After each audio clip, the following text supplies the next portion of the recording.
ariko nkuzaniye itangazo rivuga ngo buriya buri ntambara yose igira uko irwanwa. Uyu munsi niba ufite urugamba rw'amagambo, ntabwo igisubizo ari uko uzisobanura ku bakuvuga. Niba wisobanura nawe uzaba urimo kwitaranga. Igisubizo ni uko ndagira ngo nkubwire ko Imana ihagurukijwe no kugukiza igisuzuguriro. Abantu bagusuzuguye, abamidiyani bagusuzuguye. Bibiliya iravuga ngo nuko Gideon, hari impamvu Imana itanyuze kuri tanti, hari impamvu Imana itanyuze kuri kanaka. Iragira ngo niguserukira uzabone ko ari yiserutse, ari yitabaye. Kandi mwabana umwe iyitabaye itabarukana intsinzi. Uzi ko umuntu akurenganya atabajije Imana yajya kugutabara nawe ntimubaze. Ndabashimiye mwese, Imana ibaha umugisha. Abantu mukomeje kunkurikirana kuri channel yanjye yitwa Gushima TV. Ndi Kirezi Esther nkuko musanzwe munzi. Nshimiye umaze gukora subscribe, nawe maze gukora share na like, nawe uduha comment, biba ari ingirakamaro. Imana iguha umugisha, ni inkunga ikomeye cyane, kuko iyo duhaye comment biduha kubona ko tumenya ko ijambo ry'Imana twabagejejeho ryabubatse. Ni iby'igiciro rero, ni inkunga ikomeye. Imana ibaha umugisha. Ndagira ngo dusenge tuganire ku ijambo, twumve icyo Imana ivuganye natwe uyu munsi. Kandi nkubwire ngo haracyariho ibyiringiro yuko igiti gitemwe cyongera kigashibuka, kikera imbuto nk'izambere, kikagira n'ibibabi nk'ibya mbere. Kandi nkubwire ko uyu munsi ushobora kuba uri kurira, ejo ukazashima. Ubuzima uyu munsi tuba turi mu byifuzo, ejo turi mu mashimwe. Ego Imana iguha umugisha kandi ikwagurira imbago muri byose mu izina rya Yesu. Urakoze Yesu, tugushimiye ko uri kumwe natwe muri uyu mwanya wo kumva ijambo ryawe. Hari abagabo n'abagore banteze amatwi, hari abasore n'inkumi, abantu benshi batandukanye banteze amatwi yabo bangukiye kumva ijambo ryawe, kumva ubutumwa bwiza. Mbasabiye umugisha mu izina rya Yesu.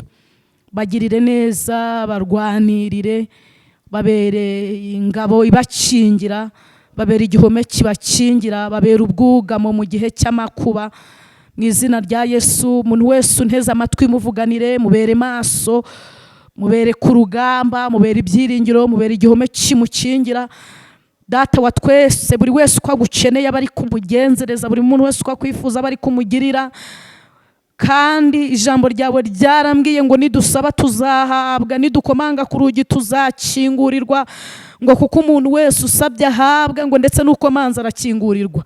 Sabye umugisha rero kuri buri wese ukeneye ubutabazi buguturutseho, ngo umugirire neza, umurengere, umurwanirire Mwami, mubere maso, mubere byose, mubere umutabazi, mubere ubutwari. Abone ukuboko kwawe, kuboko kwawe kutagaragara ariko gukora ibigaragara. Izina ryawe nirihabwe icyubahiro. Ndasenze ngo umwiyereke kuruta uko wamwiyeretse mu minsi yashize, umwiyereke kuruta uko warabimwiyeretse. Yongere yuzure zaburi n'ibimbono by'umwuka. Gushime, ashime izina ryawe, ashime kwera no gukiranuka kwawe mu izina rya Yesu. Urakoze, ngaho komeza kudusasaho ihema no kutugirira neza, tubisenze twizeye mu izina rya Yesu, amen. Reka tuganire ijambo riri mu gitabo cy'abacamanza. Abacamanza turasoma ibice 6, turasoma ku murongo wa 16, twumva icyo Imana ivuganiye natwe mu ijambo ryayo. Imana ibaha umugisha. Haravuze ngo Uwiteka aramubwira ati, ni ukuri nzabana nawe kandi uzanesha abamidiyani nk'unesha umuntu umwe. Reka nsubiremo. Uwiteka aramubwira ati, ni ukuri nzabana nawe kandi uzanesha abamidiyani nk'unesha umuntu umwe. Hanyuma turasimbuka mu bice 7 ku murongo waho w'9. Haravuze ngo ijoro ry'uwo munsi Uwiteka aramubwira ati, haguruka umanuke ujye mu rugerero rwabo kuko mbakugabije. Kandi niba utinya kumanuka, jyana n'umugaragu wawe Pura muri urwo rugerero, mwumve ibyo bavuga uhereko ugira imbaraga. Nuko manuka ujye mu rugerero. Amanukana n'umugaragu we Pura, bagera mu ngabo za mbere zari zirinze urugerero. Abamidiyani n'abamareki n'ab'iburasirazuba bari bararaye mu kibaya basa n'irumbo ry'inzige, n'ingamiya zabo zitabarika bingana n'umusenyi wo mu kibaya cy'inyanja. Nuko Gideon agezeyo yumva umuntu arotorera mugenzi we ati, umva ye, narose inzozi mbona irobe rya Seyiri ritembagara mu rugerero rw'Abamidiyani ryikubita ku ihema, iryo hema rihera ko rigwa rigaramye. Mugenzi we aramusubiza ati yo ni inkota ya Gideyoni mwene Yowasi umugaba wo mu Bisiraheli, Imana yamugabije Abamidiyani n'ingabo zabo zose. Amena. Tugiye kuganira kuri iri jambo rifite intego ivuga ngo Imana itubereye ku rugamba. Imana itubereye ku rugamba. Tugiye kuganira ku maboko y'Imana irwana ikanesha, kandi ijambo ryarambwiye ngo uko yari iri kera na n'uyu munsi ni kwiri.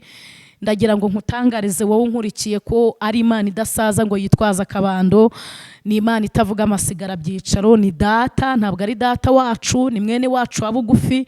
Yesaya niwe wavuze ngo nubwo Aburahamu atatuzi, Isiraheli ntatwemere, ngo ariko Imana ni data wa twese mwiza. Imana rero iguha umugisha wowe tugiye kubana muri uno mwanya tugasangirira ijambo rifite intego ivuga ngo Imana itubereye ku rugamba. Ndagira ngo mbibutse ko mu ntambara twarwanye nazo ni amaboko y'Imana yaturwaniriye. Kuva uvutse kugeza uyu munsi ni amaboko y'Imana yakurwaniriye. Waba uri umukatolika, waba uri umuyisilamu, waba uri umupantekote, waba uri umwangirikani, aho usengera hariho hose, ndagira ngo nkubwire ko nta yindi Imana yahabaye nta yindi Imana yahabaye itari yo mu ijuru.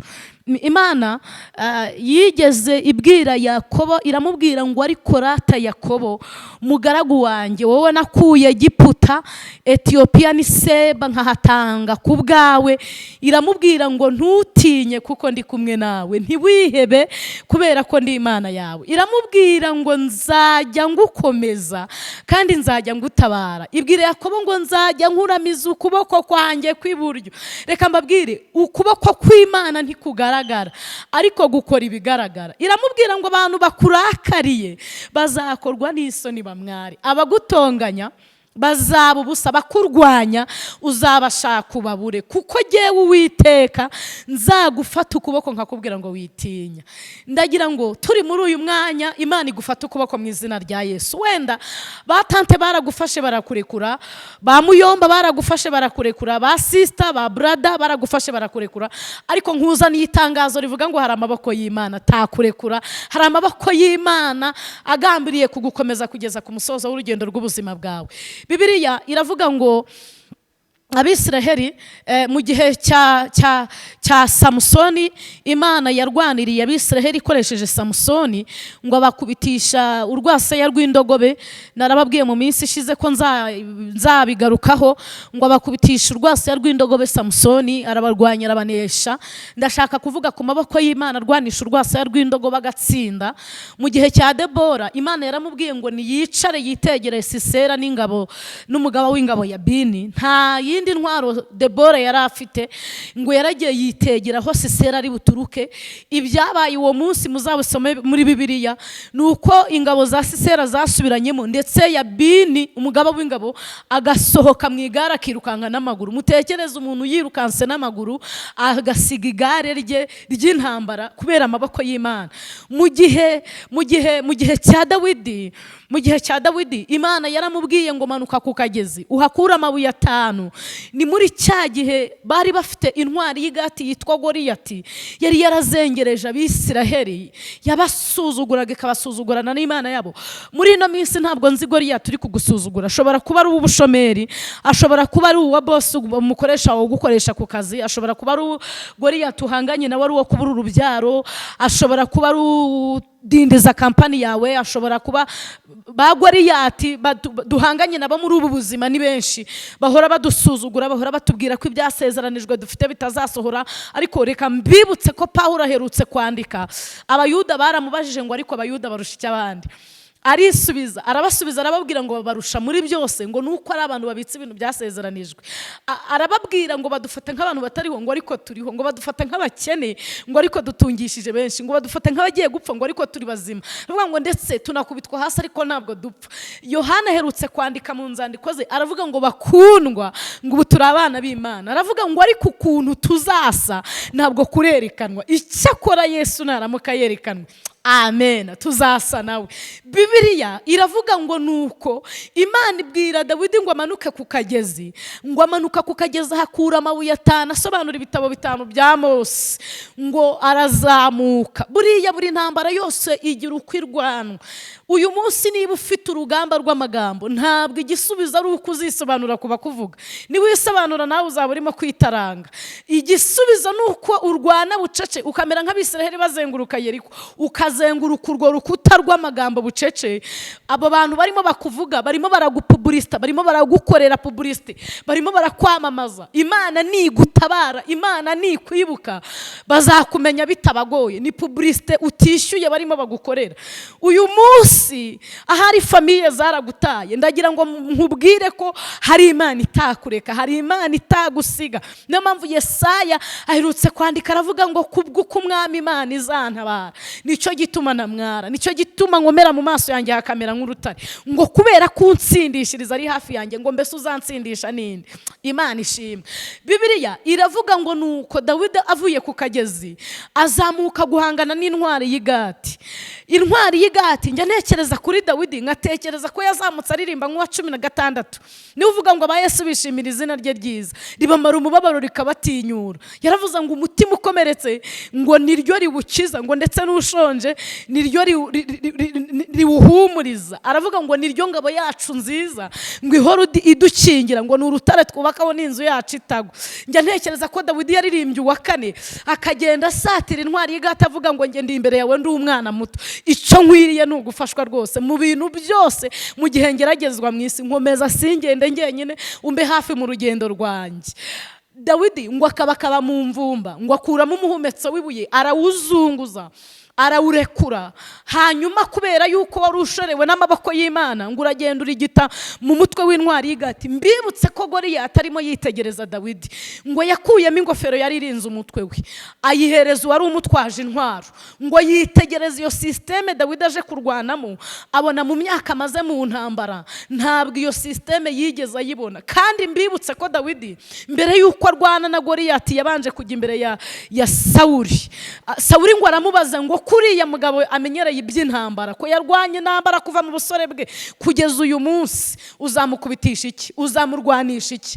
Dawidi ngo ahitaho ubuhamya Sawuli, aramubwira ngo ngewe umwana w'umugaragu wawe, iyo ndagiye intama, iri jambo nzarigarukaho kandi, iyo ndagiye intama muzadata idubura ikaza, ndasimbuka nkaricakira, nkaritanyaguza, nkaryambura umwana w'intama nkamusubiza mu zindi.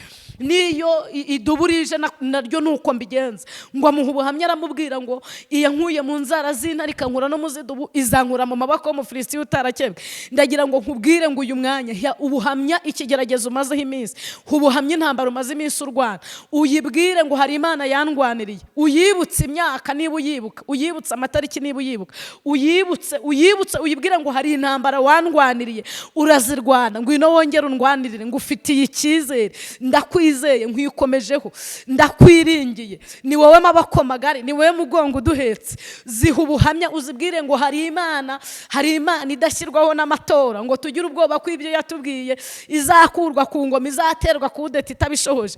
Bibiliya iravuga ngo nuko Dawidi ngo akuramo ibuye ararikaraga, ararirekura rigwa mu ruhanga rw'Umufilisitiya. Kandi Goliyati ngo agwa yubamye, bivuga ngo nta yindi Mana ikwiye kubarirwa usibye Imana ya Isiraheli.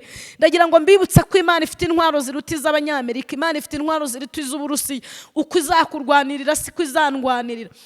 Nimusoma na Bibiliya muzasanga uko yarwanye kwa Samusoni ntabwo ari ko yarwanye kwa Debora, siko yarwanye mu gihe cya Gideyoni anesha Abamidiyani, nta nubwo ari ko yarwanye mu gihe cya Dawidi, nta nubwo ari ko yarwanye Yesu ari mu gituro, nta nubwo ari ko yarwanye Petero Simoni ari muri gereza.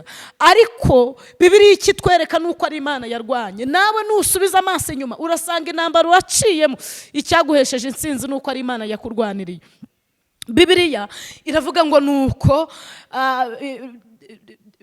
Gideyoni ngo Imana imutumaho marayika. Marayika asanga Gideyoni asekura ingano, ngo aramusuhuza aramubwira ngo amahoro wa munyembaraga we. Gideyoni ngo abaza marayika ngo ni wowe utazi bibera muri kino gihugu?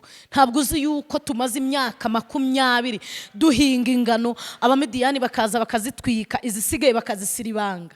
Ntabwo uzi neza ko abagore bo mu Bisiraheli bakuramo inda kubera inzara? Ntuzi ko abana bagwingiye kubera inzara? Marayika aramubwira ngo nje nonaha ndi umugaba w'ingabo z'Uwiteka. Uwiteka ni wowe azakirisha igisuzuguriro abamidiyani basuzuguye Abisiraheli. Ukuboko kwawe niko azakirisha Abisiraheli igisuzuguriro abamidiyani basuzuguye Isiraheli. Kandi ngo aramubwira ngo icyo gusaba nuko ugenda uko imbaraga zawe zingana. Gideyoni ngo ahita atangira arisobanura ngo urumva ngo mu muryango wacu ngo urumva ngo ndi wo kwa Manase, ngo Manase wo kwa Yowasi, ngo ni umuryango ukennye mu yindi miryango, ariko ngo marayika aramubwira ngo genda uko imbaraga zawe zingana. Kandi Uwiteka hakugabije abamidiyani. Mbibutse ko icyo gihe Abisiraheli bari barasubiye inyuma, bari barahindukiriye za Shitaroti, bari barahindukiriye ibigirwamana. Ngo Imana irabahana, ibahana mu maboko y'abamidiyani, ariko ngo ibatumaho umuhanuzi bagirira ibambe, bagirira imbabazi. Dushimiye Imana ko ari Imana igira ibambe, dushimiye Imana ko ari Imana igira imbabazi. Hanyuma ngo irahindukirira ibatumaho umuhanuzi, irabababarira, bagirira imbabazi. Mu bintu nabonye biranga Imana, ni Imana y'inyembabazi, ni Imana yuzuye ubugwaneza, ni Imana ivuga neza, Imana ishimwe. Ngo ibatumaho umuhanuzi, irababwira ngo nimungarukira nzabagarukira, nimutera umugongo imana z'abanyamahanga nzabakiza igisuzuguriro abamidiyani babasuzuguye. Ndagira ngo nkubwire ko Imana ihagurukijwe no kugukiza igisuzuguriro abantu bagusuzuguye, abamidiyani bagusuzuguye. Bibiliya iravuga ngo nuko Gideyoni ngo Imana imwemerera ko azanesha abamidiyani, imutoranya kugira ngo akize ubwoko bw'Abisiraheli igisuzuguriro cy'abamidiyani. Iramubwira ngo nukuri ndagusezeranije uzanesha abamidiyani nk'unesha umuntu umwe. Gideyoni ngo asaba ibimenyetso, marayika arabimuha, ariko ngo asiga amubwiye ngo vuza ikondera. Iyo ryavugaga mu Isiraheli ngo abagabo n'uwaraye abaye umugabo yitabagaho ikondera rivugiye, ngo yitabwa n'inzovu 3 n'ibihumbi 2. Ngo bamaze kumwitaba Imana ibakubise ibona bakabije kuba benshi. Hari ibisubizo byawe byatinze kuza, atari uko Imana yabuze aho ibinyuza, ahubwo nuko yabonye aho yabicisha bazagucyurira. Icyatumye itabihacisha ikaba igambiriye kubicisha aho udatekereza, iragira ngo nikora uzabone ko ari Imana ikoze. Reka mbabwire, Imana ifite inzira za vierge, Imana ifite inzira ziruta imyenge ya supanete. Hari intwaro Imana ibitse itarakoresha. Izo ntwaro ntabwo yazikoresheje mu gihe cy'Abisiraheli, ntabwo yazikoresheje mu butayu, ntabwo yazikoresheje bagikanana, ntabwo yazikoresheje bahageze, ntabwo yazikoresheje muri Egiputa. Izo ntwaro zirabitse. Niyo mpamvu Dawidi yavuze ijambo ry'ubwenge, aravuga ngo abera bo mu isi niwe mfura Imana yishimira. Imana ishimwe, Imana ihimbazwe. Bibiliya iravuga ngo nuko Gideyoni ngo Imana iramubwira ngo abo bantu ni benshi, banjyanire ku kagezi mbakugeragerezeyo. Ngo bamanura ku kagezi, iramubwira ngo abanywa biteguye kurwana ubashyira iburyo, abanywa baje bagize ururimi nk'imbwa ubashyira ibumoso. Mbibutse ko inzovu 3 ni 30,000 by'abantu, kuko inzovu imwe ni 10,000. Mutekereze kwitabwa ni 32,000 by'abagabo. Murumva nta mugabo wari wasigaye mu rugo keretse ufite ikibazo runaka cy'umwihariko. Ngo Imana ibitegereje ibona nibarwana urugamba bakarunesha. Hari impamvu Imana itanyuze kuri tanti, hari impamvu Imana itanyuze kuri kanaka. Iragira ngo niguserukira uzabone ko ari yiserutse, ari yitabaye. Kandi mwabana umwe iyitabaye itabarukana intsinzi. Uzi ko umuntu akurenganya atabajije Imana yajya kugutabara nawe ntimubaze, ntimugishe inama. Uzi ko Imana ari yitabara itabajije ubusobanuro. Uzi ko Imana ari ihaguruka mu isi ntihagire uyicaza. Uzi ko Imana ari irambura amaboko ntihagire uyahina. Uzi ko Yobu yavuze ejo bundi mu bice 42 akayibwira ngo nzi yuko ushobora byose kandi nta kibasha kurogoya umugambi wawe. Uzi ko Yobu yongeye akavuga ngo igira icyo yitumye. Imana ishimwe, Imana igira icyo yitumye, ninde wayivuguruza? Aravuga ngo icyo umutima w'Imana Imana ikunze nikikora. Ahari uyu munsi umaze igihe kirekire uri mu ntambara, umaze iminsi urwana ukabona uraneshwa, umaze iminsi urwana ukabona ntubona intsinzi, ariko Yobu yaravuze, haravuga ngo erega haracyariho ibyiringiro yuko igiti gitemwe cyongera kigashibuka kikera imbuto nk'iza mbere, kikagira n'ibibabi nk'ibya mbere. Ndagira ngo we gucika intege. Yeremiya aherutse kwandika, haravuga ngo hahirwa uwizera Uwiteka, Uwiteka akamubera ibyiringiro mu bice 17:7. Haravuga ngo uwo muntu azahwana n'igiti cyatewe hafi y'umugezi kandi cyera imbuto zacyo igihe cyacyo, ibibabi byacyo ntibyuma. Uwo muntu icyo azakora cyose kizamubera cyiza. Kandi Yesaya yarahanuye, aravuga ngo nimuvuge ko abakiranutsi bazagubwa neza, ngo kuko bazatungwa n'imirimo y'amaboko yabo, ngo ariko umunyabyaha abonye ishyano ngo bazagubwa nabi, we nta ngingo afite imurengera. Ariko uyu mwanya Imana igambiriye kukurwanirira, Imana igambiriye kundwanirira, Imana igambiriye kuturwanirira. Wari ucitse intege, wumvaga birangiye, ndagira ngo nkwibutse ko nubwo ubona birangiye, hari Imana ije kubitangira ku buzima bwawe. Nubwo ubona ko bicitse, hari Imana ije kubidoda. Nubwo ubona bidahari, ukabona nta shusho bifite, ariko hari Imana ije kubiha ishusho. Hari Imana ije kubiremera indi sura, abantu batabibonanaga bakamenya ko ariyo wizeye, bakamenya ko ariyo wasenze. Imana ishimwe. Imana ibwira Gideyoni ngo abo 300 banyweye biteguye kurwana nibo nzatabarana nabo, kuko jyewe Uwiteka ntabwo nyirisha inkota cyangwa icumu, intambara ni iyanjye. Imana ishimwe. Nababwiye ngo ni Imana itabara ititabajiwe mese, ni Imana iza itabajije imiryango mpuzamahanga, ni Imana iza itabajije oni, ni Imana iza itabajije abaturanyi. Mutekereze ku Mana ishobora kugutabara itabajije mama, nubwo waba umufite ukubyara, itabajije papa, itabajije umushumba ugushumbye. Kubera iki nta muntu ibaza? Ni Imana iza nk'Imana, ni Imana ikora nk'Imana, ni Imana ishobora ibintu byose. Imana ishimwe. Ngo iramubwira ngo abo 300 nibo nzatabarana nabo. Kandi Gideyoni yitegura iby'intambara, iramubwira ngo manuka mu gishanga. Aleluya. Ureba umubumbyi w'ibibindi, kuko nawe yantegereje igihe. Imana itekereza ku mubumbyi w'ibibindi. Murumva uzatuvanira mwankundiye tugakomeza tukayizera, tugakomeza tukayiringira. Dawidi yaravuze muri Zaburi, haravuga ngo nari umusore none ndashaje, ngo ariko sinari nabona umukiranutsi aretswe, ngo cyangwa urubyaro rwe rusabiriza. Imana ishimwe. Ndagira ngo mbabwire ko umukiranutsi Imana itamureka. Kandi umwanditsi w'imigani yigeze yandika amagambo akomeye, aravuga ngo iyi migenzereze y'umuntu itunganiye Uwiteka, ngo bituma abanzi be biyuzuza nawe. Aleluya. Bibiliya iravuga ngo nuko azamukana n'ibibindi 300 bihwanye n'ingabo 300 yari kumwe nazo. Iramubwira ngo ushaka amakondera n'imuri, hanyuma buri bucye mu gitondo bakajya ku rugamba. Imana iramusanga, imugira inama z'ukuntu azarwana urugamba. Iramubwira ngo Gideyoni manuka mu rugerero rw'Abamidiyani, kuko mbakugabije. Dushimiye Imana igitugabiza intambara ikanaturwanirira. Imana ishimwe. Iramubwira ngo manuka, kandi niba wumva utinya, niba ufite ubwoba, manuka n'umugaragu wawe Pura aguha imbaraga. Mugende mwumva iby'Abamidiyani bavuga, uhere kugira imbaraga. Ngo baramanuka, bageze mu rugerero rw'Abamidiyani, Bibiliya yatubwiye ngo bari bararaye, ngo bameze nk'umusenyi wo ku nyanja, ngo banganaga nk'inzige. Murumva bari ingabo nyinshi cyane, ariko kubera ko amaboko y'Imana itagaragara ariko ikora ibigaragara yari ahari. Iramubwira ngo genda wumva ibyo bavuga, uhere kugira imbaraga. Bibiliya ivuga ngo iki? Iravuga ngo nuko amanukana n'umugaragu we. Baramanuka, bageze mu rugerero rw'Abamidiyani, bageze ku ihema, yumva Umumidiyani arotorera mugenzi w'inzozi, aramubwira ngo umvaye, aramwongorera. Gideyoni arahagarara na Pura, aramubwira ngo umva, ndasinziriye, ndarota, mbonye irobe rya Seyiri, turigereranye n'ubugari bwa Buhanda, turigereranye n'ubugari bw'ingano, turigereranye n'umutsima w'ingano cyangwa w'uburo cyangwa w'akawunga. Ngo mbonye irobe rya Seyiri rimanuka riva mu Isiraheli, rigeze ku ihema ry'Abamidiyani rirabandagara. Wari umuteze amatwi aramusobanurira, aramubwira ngo iyo ni inkota ya Gideyoni, kuko Uwiteka amugabije Abamidiyani, Abisiraheli bakanesha. Ndagira ngo mbabaze, irobe rya Seyiri ni inkota bihurira he? Ariko kubera ko ari amaboko y'Imana yari abikoze, yamusobanuriye ko ari inkota ya Gideyoni, kandi Imana imugabije Abamidiyani, Abisiraheli bakanesha. Ngo Gideyoni abwira Pura ngo tugende tunesheje urugamba tutarwanye. Baragenda bitegura urugamba. Ejo mu gitondo Imana iramubwira ngo buri ntambara igira uko irwanwa, buri ntambara yose igira uko irwana. Hari intambara umuntu arwana acecetse, hari intambara umuntu arwana asenga. Nimukurikirana intambara Abisiraheli bagiye bacamo, bagiye banyuramo, bageze i Yeriko bazenguruka bacecetse. Ntabwo bari bananiwe kurwana n'abanyayeriko, ariko Imana yarababwiye ngo nta mirwano ihari, nimuzenguruke mucecetse. Ku nshuro ya 7 nzakora agashya, nzakora akantu. Imana ishimwe. Kandi uko yabarwaniriye ku nyanja, ntabwo ariko yabarwaniriye bageze bahuye n'abamowabu n'abamareki, ntabwo ariko yabarwaniriye bahuye n'abedomu. Oya, Imana irwana bitandukanye. Nababwiye ngo ifite inzira ziruta imyenge ya supaneti, nababwiye ngo ifite inzira zikira amasugi, ifite inzira za vierge itaranyuramo ngo ikoreshe itabare, igutabare. Hari inzira ikubiki, hari inzira ikuzigamiye. Imana ishimwe.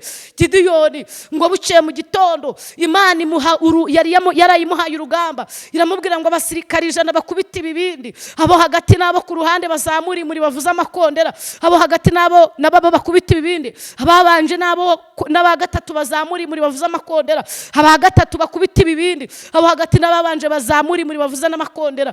Ngo ako kanya Imana icomora isura Abisiraheli, yicomeka Abamidiyani. Umudiyani yareba umugenzi we akabona n'Umwisiraheli, kamukubita inkota, yakebukunda akabona n'Umwisiraheli, kamukubita inkota. Ngo Abisiraheli banesha urugamba batarwanye, mu Isiraheli hataha intsinzi. Uhereye uwo munsi Imana ikiza Abisiraheli igisuzugurira Abamidiyani babasuzuguye. Nkuzaniye amakuru akubwira ko uyu munsi intambara umazemo igihe, wenda n'iz'urushako, wenda n'iz'umuryango, wenda n'izo kubura urubyaro, wenda n'iza business uracuruza ugahomba, wenda n'iz'ubushomeri umazeho igihe, wenda n'iz'ubukene, wenda n'iz'uburwayi, wenda umaze igihe mu nzu y'imbohe, wenda ndagira ngo nkubwire ko hakiriho ibyiringiro yuko igiti gitemwe cyongera gushibuka kikagira imbuto nk'izambere, kikagira n'ibibabi nk'ibyambere. Ndagira ngo dusenge, duhamagarire Imana ihaguruka ntihagire uyicaza, Imana ireba iterekwa, Imana ivuga ntihagire uyivugiramo, Imana irwana ikanesha. Ntwari mu ntambara zose tuyihamagare, tuyibwire ngo ngwino turwanirire.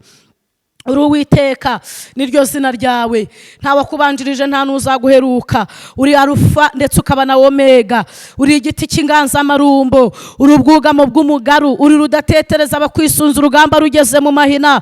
Iyo ukinguye nta muntu ukinga, niyo ukinze ntawe ukingura. Uri ibyiringiro by'abantu bagufite, abakumenye barahiriwe no ku munsi mubi bazakomera. Sengeye umuntu wese uhagaze mu ntambara, yategereje abantu, yaraheba. Hari abari kumurwanirira ntibabikoze, hari amaboko y'abantu yararwanye, se aratsindwa, y'abaganga yararwanye aratsindwa, ayo mu muryango yararwanye aratsindwa. Ariko ijambo riratubwiye ngo uri Imana irwana ikanesha, uri Imana itabara igatabarukana intsinzi, uri intwari mu ntambara turwana nazo, uri umugaba w'ingabo, uri ibyiringiro byacu. Mu masambu dufite uri isambu itarumba, mu bami uri umwami w'abami, mu masoko uri isoko y'ubugingo, uri igihome gikingira bakwizeye mu isi. Izina ryawe nirishimwe. Rwanirira buri muntu wese intambara ahagazemo, mubere maso. Mu bubiko harimo intwaro za reserve, harimo intwaro utarakoresha. Ndasengera buri muntu wese neza amatwi ngo umurwanirire, kandi umuhe kuzamura ibendera, umuhe kumuneshereze, umuhe ikimenyetso cy'ibyiza, umubambire amahema, umurwanirire, mubere maso, mubere ubutabazi, mugirire ibambe muri byose. Ngushimiye ko mva gusenga kandi urema ibitariho bikabaho, tubisenze twizeye imbaraga zawe zikomeye kandi zishobora byose, mu izina rya Yesu Kristo, amen.